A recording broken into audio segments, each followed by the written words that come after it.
السلام علیکم ورحمۃ اللہ وبرکاتہ۔ سامع مکرم، عالمی استعمار کے نشانے پر مسلمانوں کی دو جماعتیں۔ یہ دو جماعتیں کون سی ہیں؟ عالمی استعمار نے یہ بات تحقیق کے بعد بہت ساری ان کی کمیٹیوں نے یہ مشورہ کیا کہ ہم عالم اسلام پر کنٹرول کیوں نہیں کر پا رہے، کون سی وجوہات ہیں جو اس میں رکاوٹ ہے۔ تو انہوں نے دو اہم وجوہات نکالی ہیں اور اس کو 4 حصوں میں مسلمانوں کے گروہوں کو تقسیم کر کے اس کے مطابق لائحہ عمل تیار کیا ہے۔ آگے چل کر ہم مزید آپ کو اس کی تفصیل بتائیں گے۔ آج صرف اتنا ہی بتائیں گے کہ دو جماعتیں جن کے بارے میں کفار نے یہ بات طے کر لی ہے، انہیں پوری دنیا سے ختم کرنا ہے۔ یعنی مسلمانوں کی ایسی دو جماعتیں جنہیں دنیا پر ان کا وجود کفار کو، اغیار کو برداشت نہیں ہے۔ پہلی جماعت تو وہ ہے، یہ 80 صفحات کی رپورٹ ہے، امریکہ کی جو ہے نا بڑی بڑی کمیٹیوں نے اس رپورٹ کو تیار کیا اور اس کے اندر یہ نکات لکھے ہیں کہ مسلمانوں کے 4 گروہ ہیں۔ ایک گروہ وہ ہے جو اسے ایک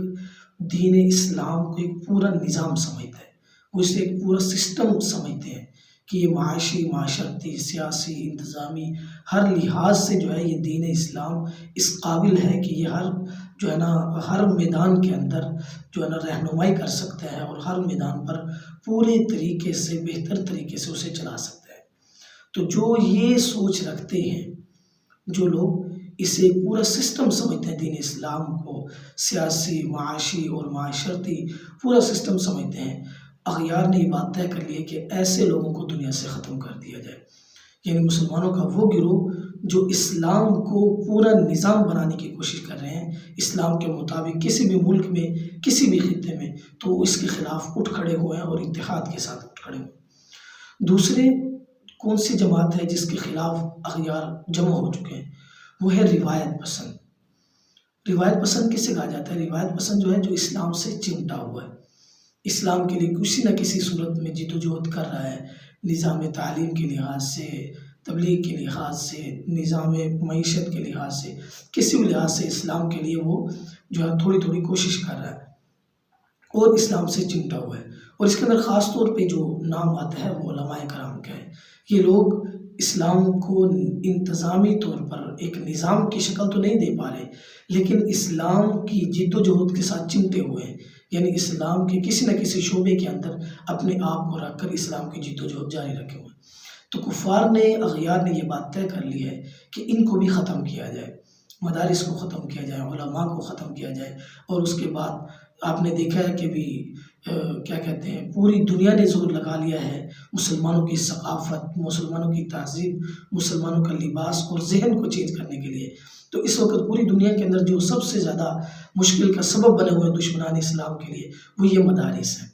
کیونکہ مدارس جیسے کیسے بھی، اس کے باوجود یہ پوری عالمی استعمار کے سامنے ایک ایسی سیسہ پلائی ہوئی دیوار ہے جو اس وقت تک مسلمانوں کے دلوں میں اغیار کی محبت بیٹھنے نہیں دے رہے۔ کسی نہ کسی وقت یہ لوگ اور یہ جو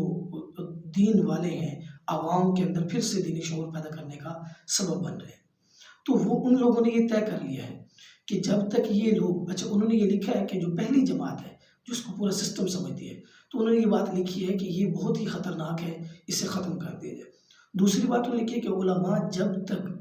شعور نہ پیدا ہو ان میں، سیاسی اور دین اسلام کو ایک نظام بنانے کی جدوجہد جب تک نہ شروع کیا جائے، انہیں چھوڑ دیا جائے۔ جب یہ اسلام کو نظام کے طور پر سوچنا شروع کر دیں، ان میں سیاسی اور ہر لحاظ سے شعور پیدا شروع ہو جائے، تو پھر سمجھ لو کہ یہ پہلی جماعت سے بھی زیادہ بڑا خطرہ ہے۔ تو سامعین مکرم، اس وقت یہ دو جماعتیں، ایک وہ لوگ جو دین اسلام کو نظام کے طور پر دیکھنا چاہتے ہیں اور اس کے لیے جدوجہد کر رہے ہیں، دوسرے وہ لوگ جو روایت پسند اور اسلام کے لیے کسی نہ کسی صورت میں جدوجہد کر رہے ہیں۔ اور خاص طور پر ان کا ٹارگٹ اس وقت پوری دنیا کے اندر انہوں نے عالم اسلام میں قیادت چھین لی ہے۔ جو لوگ اس کو نظام کی صورت میں بنانا چاہتے تھے، وہ تقریباً 90% یا 80% انہوں نے ایسی قیادت امت مسلمہ سے چھین لی ہے، قتل کر دیے گئے یا جو ہے تختہ دار پر لٹکا دیے گئے۔ اس کے بعد اب دوسرا طبقہ جو بچہ ہے وہ علماء کا ہے، اور انہوں نے یہ بات لکھی ہے کہ اگر یہ علماء سیاسی شعور پا گئے یا اسلام کو دین کے طور پر دیکھنے لگ گئے، تو انہوں نے بات لکھی ہے کہ یہ پہلی جماعت سے بھی زیادہ خطرناک ہے۔ اس کی وجہ انہوں نے یہ لکھی ہے کہ اگر یہ علماء کی جماعت اس شعور کی طرف آ گئی، اس ذہنیت کی طرف آ گئی کہ اسلام کو ایک نظام کے طور پر دیکھنا چاہیے، بنانا چاہیے، اسلامی نظام ہونا چاہیے، اسلام کے مطابق ایک پورا سسٹم ہونا چاہیے، تو وہ کہتے ہیں کہ یہ بہت جلد اس میں کامیاب ہو جائیں گے۔ کیوں؟ کیونکہ یہ وہ لوگ ہیں جنہیں کسی چیز کی ضرورت نہیں ہے لوگوں کے ساتھ رابطے کی۔ یہ ہر وقت مسجد کی وجہ سے، درسگاہ کی وجہ سے، مدرسے کی وجہ سے، جلسوں کی وجہ سے، ہر لحاظ سے جو ہے عوام سے ریلیٹڈ ہے۔ تو ان کو اگر یہ آگے بڑھائے تو یہ بہت جلد اسلام کو ایک نظام کی صورت دے دیں گے۔ لہٰذا ان میں سے جو لوگ اس قابل ہیں کہ وہ